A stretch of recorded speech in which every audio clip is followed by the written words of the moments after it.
चरणों में सादर प्रणाम।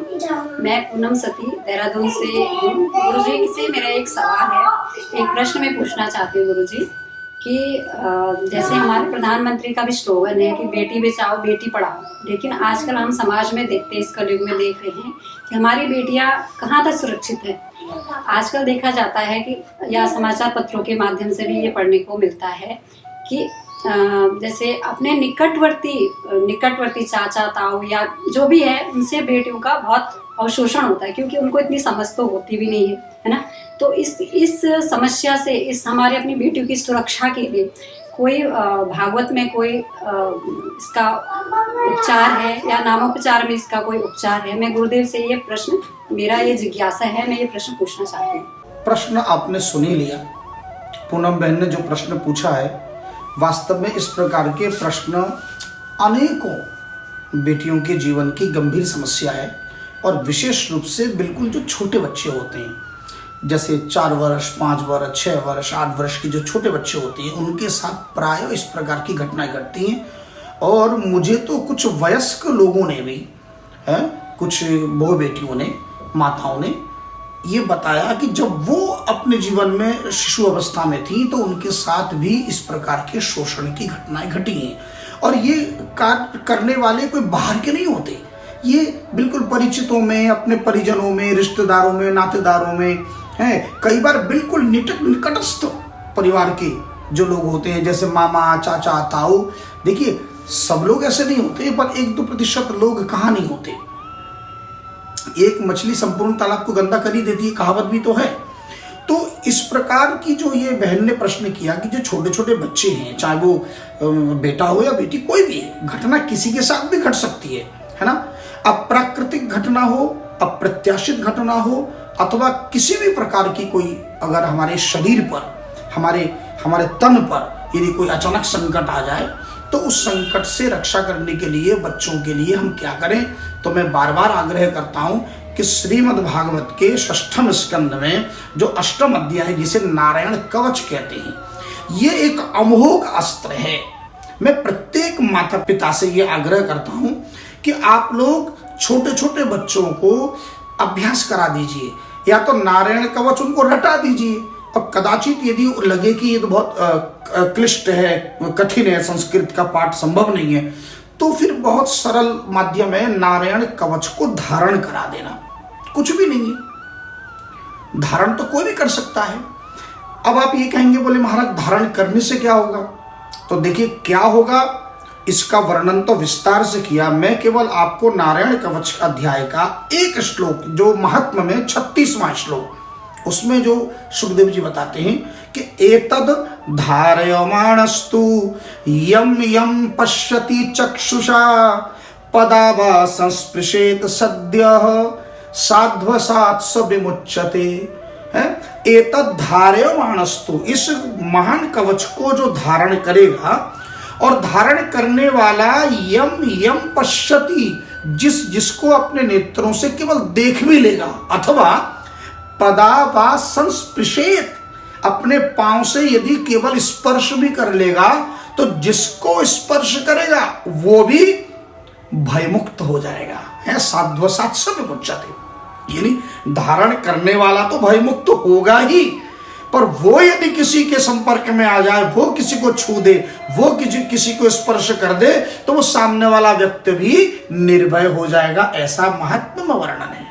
अब आप देखिए कि ये कवच आपकी रक्षा किस प्रकार करता है। इसमें एक श्लोक है 26वां, उसमें लिखा है कि हम कवच में भगवान के दिव्य तलवार से प्रार्थना करते कि तुम तिग्म धारासी वरारी सैन्य मीश प्रयुक्त मम छिंदी छिंदी, के हे भगवान के तीक्ष्ण तलवार, आप हमारी ओर पाप दृष्टि डालने वाला है, यानी पाप भाव से जो हमारी तरफ कुदृष्टि डालेगा, तो चक्षुम से चर्मन छत चंद्र छादय, आप उसके नेत्र को फोड़ दीजिए, उसके नेत्र को दृष्टिविहीन कर दीजिए, उसे अंधा कर दीजिए। हर पाप चक्षुषाम, इन जिस नेत्र में कामासक्त भावना है, जिस नेत्र में काम बसा है, उन आंखों को फोड़ दीजिए आपके तीक्ष्ण तलवार। ऐसा इसमें लिखा है। आगे 30वें श्लोक में भी लिखा है कि सर्वापद्भ्यो हरेर नाम रूपियानायुधानिनः बुद्धिन्द्रिय मनः प्राणान पांतु पार्षद भूषणा। हे भगवान, आप हमारे जीवन के समस्त आपदाओं को, समस्त विपत्तियों का हरण कर लीजिए। कैसे? बोले हरेर नाम रूप, भगवान का नाम, भगवान का रूप, भगवान के आयुध, भगवान के अस्त्र, ये सब मिलकर बुद्धि इंद्रिय मन प्राणान, हमारे बुद्धि की रक्षा, इंद्रियों की रक्षा, शरीर की रक्षा, मन की रक्षा और प्राणों की रक्षा करें हे नारायण। और एक विशेष आग्रह और मैं करूंगा। देखिए, कलियुग केवल नाम आधारा, कली काल का सर्वश्रेष्ठ तप, सर्वश्रेष्ठ जप, सर्वश्रेष्ठ साधन वो है नाम। तो इसमें नाम की अनंत महिमा का भी वर्णन प्राप्त होता है नारायण कवच में। और मैं तो ये कहता हूं कि अपनी छोटी छोटी बेटियों को आप नाम के प्रति, अपनी छोटी छोटी बेटियों को आप नाम के प्रति ऐसी अभिरुचि उत्पन्न करें कि उनको समझाएं कि बेटा हरे नमः, हरे नमः, हरे नमः अथवा संकटे मधुसूदनाय, संकटे मधुसूदनाय, इन नामों को आपत्ति अथवा विपत्ति के समय जपना चाहिए। नाम की अनंत महिमा को संत जन तो गाते ही हैं, पर आश्चर्यजनक बात यह है कि श्रीमद् भागवत में हिरण्यकशिपु जैसा दुर्दांत एक राक्षस भी भगवान की इस महिमा से अवगत है। वो क्या कहता है जानते हैं? कहता है भजंतम भजमानस्य बालस्यैव अस्थिरात्मनः। ये जो विष्णु है, ये जो नारायण है ना, ये तो बिल्कुल बच्चों जैसा है। बोले क्यों? बोले भजंतम भजमानस्य, बोली ये बिल्कुल बालस्यैव अस्थिरात्मनः, बच्चों जैसा अस्थिर मन वाला है। जो इसको भजता है ये उसकी रक्षा करता है, ये उसके पीछे पड़ जाता है। इसका क्या तात्पर्य हुआ कि जो उस नारायण का नाम लेगा ये उसकी रक्षा करता है। ये सर्टिफिकेट कौन दे रहा है? ये हिरण्यकशिपु है, प्रहलाद के पिता, वो दे रहे हैं। बताए, एक राक्षस को भी नाम पर भरोसा है।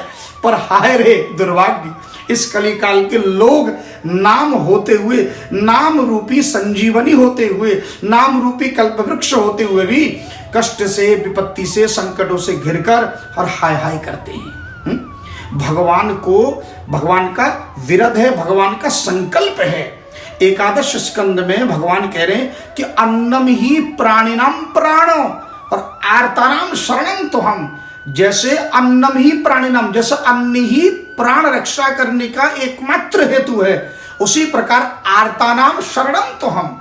उसी प्रकार यदि कोई आर्त होकर, दीन होकर, एकदम करुण भाव से और मुझे एक बार भी पुकारे हे हरि दोनों हाथ उठाकर, तो मैं जैसे परीक्षित को गर्भ में जाके रक्षा की, उसी प्रकार उस व्यक्ति की रक्षा करने के लिए मैं तत्पर हो जाता हूं।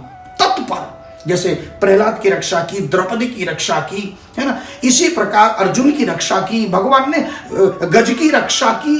लंबी चौड़ी सूची है, केवल इतना करना है कि आर्त भाव से पुकारना। और हमारे रामचरितमानस में तो कहा कि दीन वचन सुनी प्रभु मन भावा, भुज विशाल गही हृदय लगावा। दीन वचन, भगवान को दीनता के शब्द अच्छे लगते हैं। जो दीन वचन बोलकर, विभीषण दीन वचन बोलकर तो आए और श्री राम ने उनको हृदय से लगाया। तो इसलिए नाम का आश्रय लीजिए, है। और हमारे संत रहीमदास ने तो कहा कि रन बन बैरी विपत्ति में रही मन मरियन रोय। क्या कह रहे हैं कि रन बन बैरी विपत्ति में, रण इन युद्ध में, बन माने जंगल में, बैरी यदि किसी से शत्रुता हो जाए और विपत्ति घोर संकट आ जाए तो रही मन मरियन रोय, रो रो के मरो मत। क्यों? बोले जो रक्षक जननी जठर सो हरि गयो न सोय। जिस हरि ने जननी के जठर में, गर्भ में जिसने रक्षा करी, वो हरि कहीं सो नहीं गए हैं। वो आज भी जागृत है, आज भी तैयार है आपकी रक्षा करने के लिए। केवल आप पुकारो।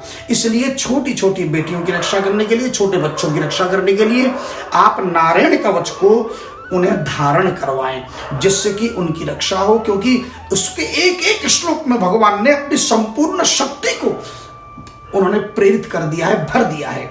यही कारण है कि ब्रह्मा जी स्वयं कहते हैं कि मृत्युरपि जिगांसतः, कि मृत्यु भी यदि लेने आया हो और उस समय यदि कोई इस कवच को धारण करे अथवा उस समय नाम का आश्रय ले, तो मृत्यु को भी 2 कदम पीछे हटना पड़ेगा। और भगवान कपिल देव क्या कह रहे हैं अपनी माता देवहूति से कि मृत्युश्चरति मद भयात, मेरे भय से मृत्युश्चरति, मृत्यु भी अपना रास्ता तय करे केवल मेरे भय के कारण, यानी मौत भी मुझसे डरती है।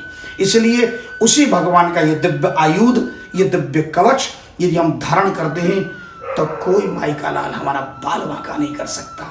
जान के नाथ सहाय करे तब कौन बिगाड़ करे नर तेरो। जय जय श्री राधे।